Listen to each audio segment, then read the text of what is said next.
within 7 or 8 years, there were about 200 of these centers in America, looking mainly to Esalen for the leadership. I feel so liberated. Really? It's fantastic. And it took on a big political agenda. You could not separate personal transformation from social transformation. The two go together. As the movement grew, the leaders of Esalen decided to try and use their techniques to solve social problems. They began with racism. They organised an encounter group for white and black radicals. Both groups would be encouraged to express their inner racist feelings which had been instilled in them by society. By doing this, they would transcend those feelings and encounter each other as individuals. I started a series of encounters called Racial Confrontation as Transcendental Experience. We thought that we wanted to get that kind of black-white confrontation so you could really get down to see what was between the two races, not by backing off and trying to be polite, but by going right into the belly of the beast, of this beast of racial prejudice. And these were extremely dramatic. These were the toughest workshops ever convened at Esalen Institute. I'm looking at you, Whitey. You got clothes on. You got shoes on. You're so sure looking at me, huh? You got the goddamn police in the neighborhood. Really? They're not my police. You got a governor. You got a mayor. Oh, really? You got the president. You got ambassadors. You can vote, too. You got debts in Vietnam. That's the benefits of slave labor. You got buildings, skyscrapers that you dominate and control economically and politically. And tell me that it's not yours. It's yours, too. Then the blacks all got together and attacked the whites. And they just let us have it. What they call it was peeping somebody. Peeping somebody means peeping into their secrets, into their phoniness, and so forth. Like the white liberal.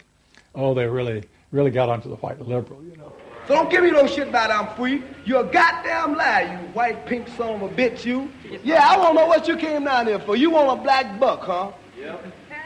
You looking for a stud? Huh? Well, what did you come here for? You're sitting there with your legs all gap wide open, showing your drawers. Now, what did you come here for? The black-white encounter groups were a disaster. The black radicals saw it as an insidious attempt to destroy their power. By trying to turn them into liberated individuals, Esalen was removing the one thing that gave them power and confidence in their struggle against racism, their collective identity as blacks. For my reason. For your reason. Now dig this. Your reason for being here is different from my reason. So the human potential movement turned to another social group who they believed would benefit from personal transformation. Nuns. And this time they were more successful. The Convent of the Immaculate Heart in Los Angeles was one of the largest seminaries in America. A group of radical psychotherapists approached the convent. They wanted to try out their techniques for personal liberation on individuals whose identities were defined by a series of external rules which they had deeply internalized. The convent, anxious to appear modern, agreed to the experiment. And we did weekend encounter workshops for several hundred Immaculate Heart nuns. Nuns who were reserved, and they tended to be more reserved than other normal people, were told, don't be so reserved, let it all out. You're a good person. You can afford to be who you really are. You don't need to play the role of a nun. You don't need to keep downcast eyes. And prudence is an oversold virtue. You're trying to assert yourself, trying to find out who you are, who you're becoming. At the same time, you're trying to live a life of dedication, of service, and you're trying to make all these things fit into who you are, and you're just, it's such a turmoil at times that you just blow a gasket and do silly, crazy things, running around the orchard and stealing oranges and taking Cokes out of the refrigerator and crazy things. I felt like I was being a hypocrite, and I wanted people to respect me for what I was, not for what I was wearing, and so I'm glad for the change. You feel frightened, but you'll go on. Oh, yeah, I'm scared to death, but it's worth it. The experiment began to transform the convent. The nuns voted to discard their habits in favor of ordinary clothes. But the psychotherapists found they had awoken other forces. Solid. One of the things we unleashed was sexual energy, the kind of thing that the church had been very good at restraining was no longer to be restrained. One sister who was a member of the community, she got the idea that she could be freer than she had been before, and she seduced one of her classmates and then seduced the mistress of novices, who was an older woman, very reserved, and her program of freeing this older woman was sexual. She drove her to the store, and when they drove back and drove into the garage, she leaned over and gave her a big kiss on the lips, and thereafter, sister, who had perhaps never been kissed before, was ready for more. The effect of the experiment on the convent was cataclysmic. Within a year, 300 nuns, more than half the convent, petitioned the Vatican to be released from their vows. And 6 months later, the convent closed its doors. All that was left was a small group of nuns, but they had become radical lesbian nuns. The rest gave up the religious life. They gave up being nuns. They did, yeah, they became persons. By the late 60s, the idea of self-exploration was spreading rapidly in America. Encounter groups became the centre of what was seen as a radical alternative culture based on the development of the self, free of a corrupt capitalist culture. We just want the freedom to be ourselves, and that's for love, for experience, positive way of life. We don't say that you're wrong. We just want to be free to be what we want to be, or what we find ourselves to be, as we continue to search ourselves.